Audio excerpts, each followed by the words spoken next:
What's up, YouTube? Today I want to talk about drums. So I don't want to talk about the main drums like snares and open hats because in Psytrance that stuff's usually pretty simple. I want to focus today more on the kind of digital drums slash loopy type stuff that you'll often hear in a track.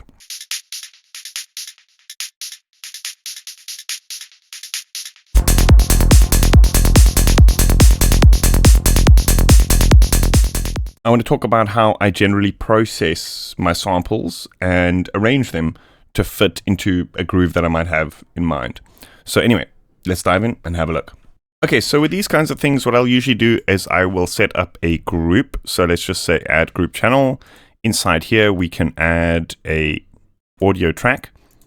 And I'll just start auditioning samples and dragging them onto the channel. And let's just solo this. Okay, so I've just kind of semi-randomly picked 8 sounds here, which I think are pretty cool for this example. So I've done so many synthesis tutorials and that kind of thing. I'm not going to do that in this video. I want to talk about how I would generally take these kind of samples and process them to kind of fit into the track. So what I'll usually do is kind of just start experimenting with different effects chains and then start rendering these out and loading them into a drum rack. So one way of doing that is to, from here, we want to add a new audio track and just start experimenting here. So let's maybe just go with filter plus, just for the distortion module here, which is pretty cool. We may also just want to add a peak limiter over here.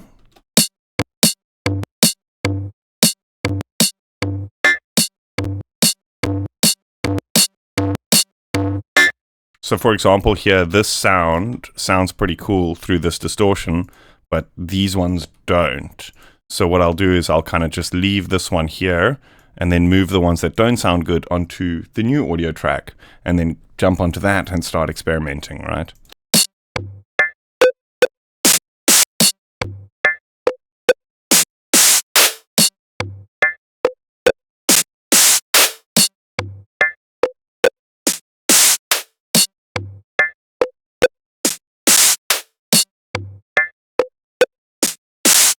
Okay, so even just like simple distortion sounding pretty good. Okay, so here let's start off by adding a peak limiter. And then again, what we can do here is we can say add audio track. And then anything that we don't like here, we can just drop to a new channel. So, I mean, there's so many different combinations of stuff which I generally just go to experiment with. Infiltrator is really cool because we can kind of just randomize a preset until we find something cool. Sometimes it kind of goes a bit too far, like outside of the range of a percussion sound, right?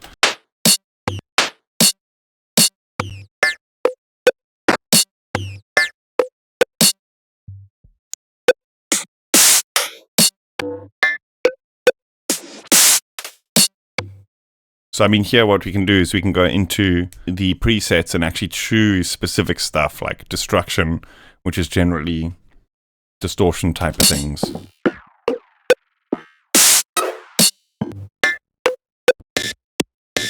That's pretty cool. And that one. So let's drag.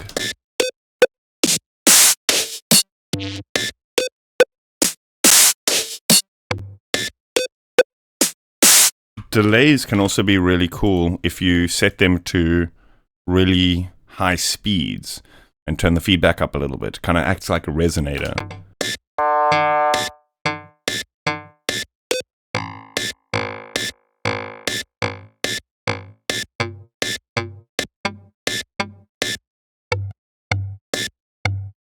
Okay, I don't like it too much here. Arturia's Dist Coldfire is also a pretty cool one for this kind of thing.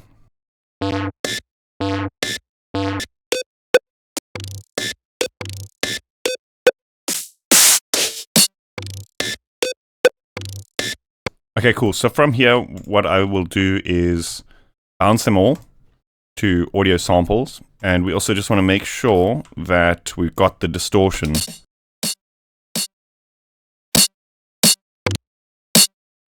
Yeah, okay. So then from here, what I will usually do is put these original tracks into a group mute it, and then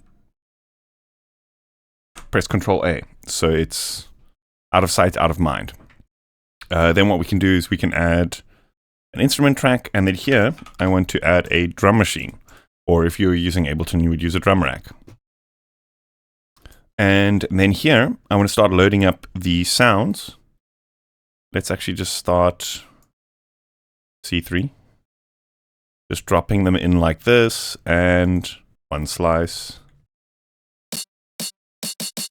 I don't know about that one now that I'm hearing it like that, but you'll see, like once we've loaded them into these, we have a sampler, and we can further edit it. And I think that's kind of like the most important part of this whole thing, because I often end up chopping the sounds so short or pitching them up and down so much that you rarely hear that original source material. You know, I kind of just do this so that it's unique sounds. Do you know what I mean?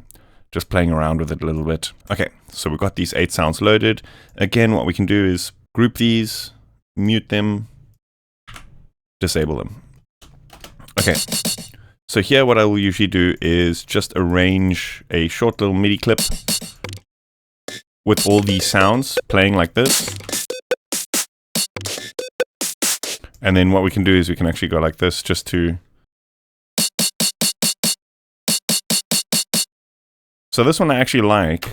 We don't have to edit it too much, but what I usually do with these sounds is with each of them, I will set a bandpass filter and kind of choose a frequency range for it. This one's quite punchy in the mid-range. And then I'll also make sure that each one has a slightly different pan, left or right. So this can also depend on the groove that you're doing. So for example, you know what? We'll talk more about that once we actually get to arranging the groove itself, like the final loop.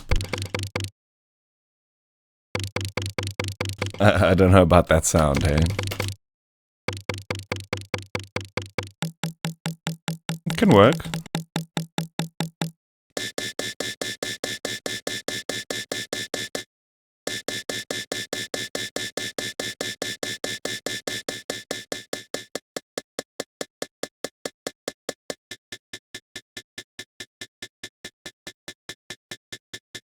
So here, scrubbing the start point of the sample is quite a powerful way of creating variations as well. So like if you have the same sample, you can duplicate it, change this position, and as long as these envelopes are kind of tight, you're going to get this unique sound each time.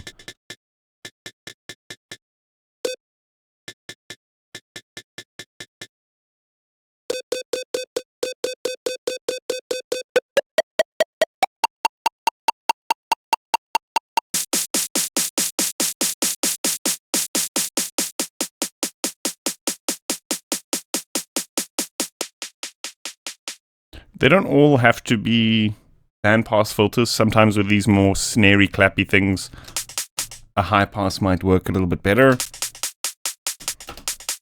You generally want to avoid low pass because we're going to be removing a lot of the low frequencies from the sound. So if it's low pass, you might not hear it too well in the mix.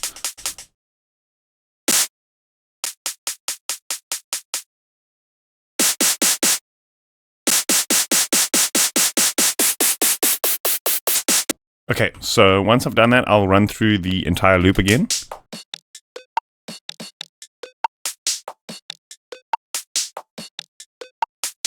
Okay, that's already sounding pretty cool. Okay, so here what I want to do is, in the effects rack here, we can add an EQ. You can do this just like afterwards as well. It doesn't really matter where it is. You just don't want to do it inside each of these. We want to remove the lows from the entire rack, right? And we can also just compress it a little bit. I want to turn this makeup gain off so we can do it manually.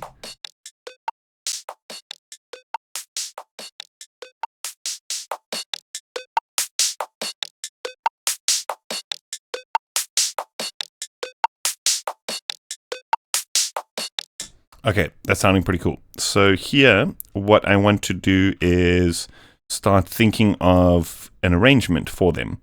So here we can actually just switch this so it stops looping here, and we can start drawing something along to the beat, right? Let's unsolo.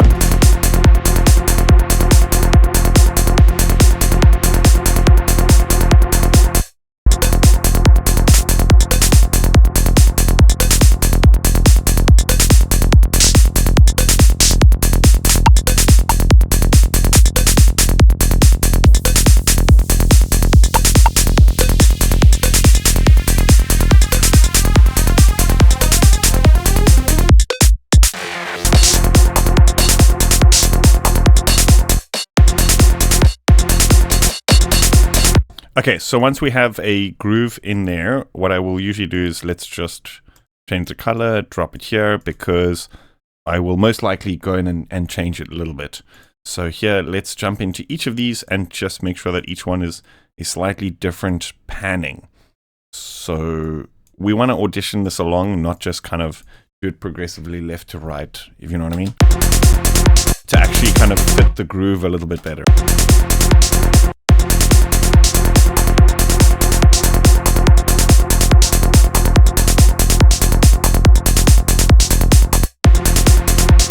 So like, for example, when you have these kinds of sounds, which are like kind of grooving off each other, you generally want to have those on opposite sides of the speaker. So it's like da da da da da. Do you know what I mean?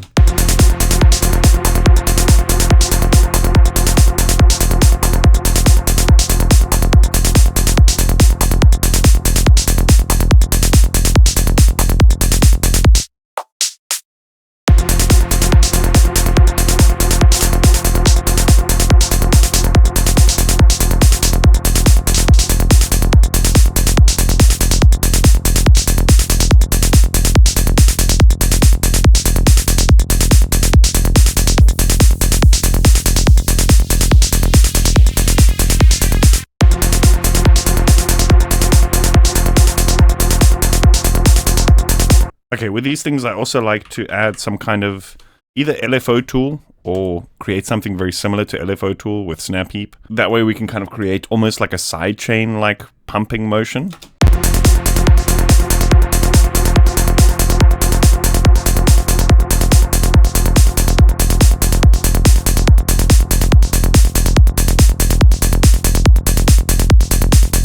And also sometimes it's nice to shorten the bars of these kinds of things. You see, so it kind of feels like it gallops a little bit faster, and then we can kind of move this around to see which part of that suits the best. Do you know what I mean?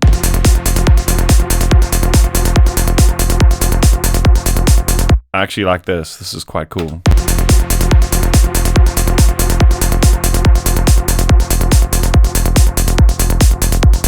So what I'm going to do here is, let's just say double content. And then I'm going to chop this here. We can Control J and then create a little bit of a variation every now and then.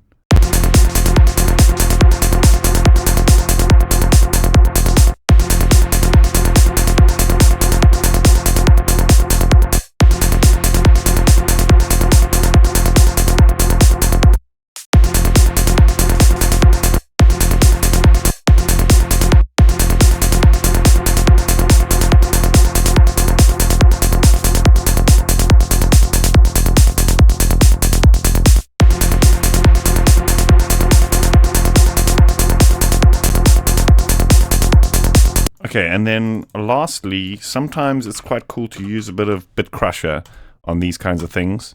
Well, most specifically downsampling, actually. Although in this instance, I feel like it gives it a bit too much of a lo-fi kind of effect.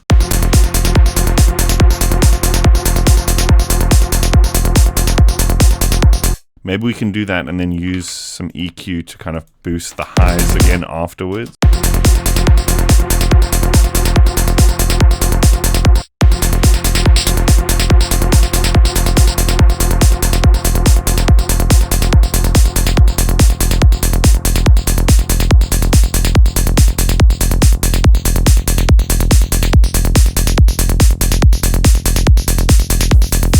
And then sometimes just a little bit of ping pong delay can also be really, really cool on these kinds of things.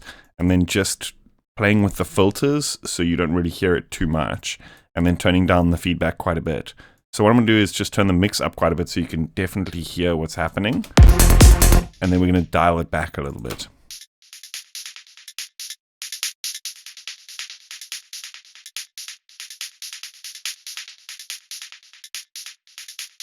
It almost adds ghost notes if you just mix it in ever so slightly.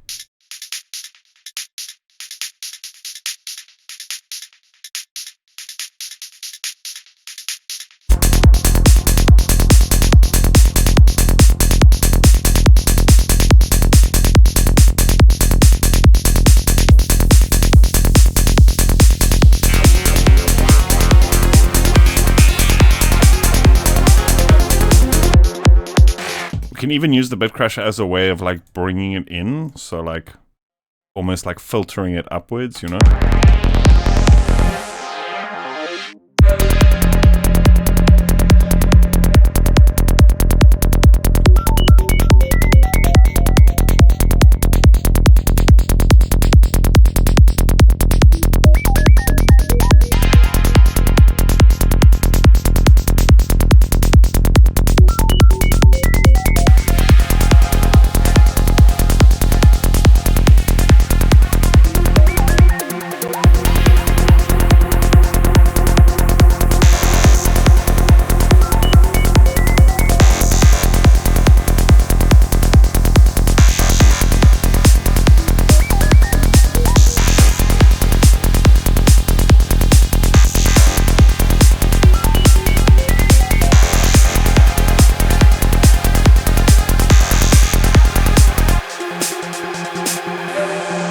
Cool. So yeah, play with that idea. I guess the concept is just create a bunch of random percussive sounds, load them into drum rack or drum machine, and give each one its own space using the filter, and also using the pan. So each one its own kind of frequency space, and each one its own stereo space, and then just play with different grooves, and you should be good to go. So yeah, that's about it. I hope you guys enjoyed that. Let me know what you think in the comments. As always, if you haven't yet, please consider hitting that like button and subscribing to the channel. If you want to support me, the best way to do so is either on Patreon or checking out my store. I've actually got a bunch of these drum sounds in a pack for sale on my store as well, amongst a bunch of other things. So definitely go check that out, and thanks for tuning in. I'll see you guys next time. Cheers.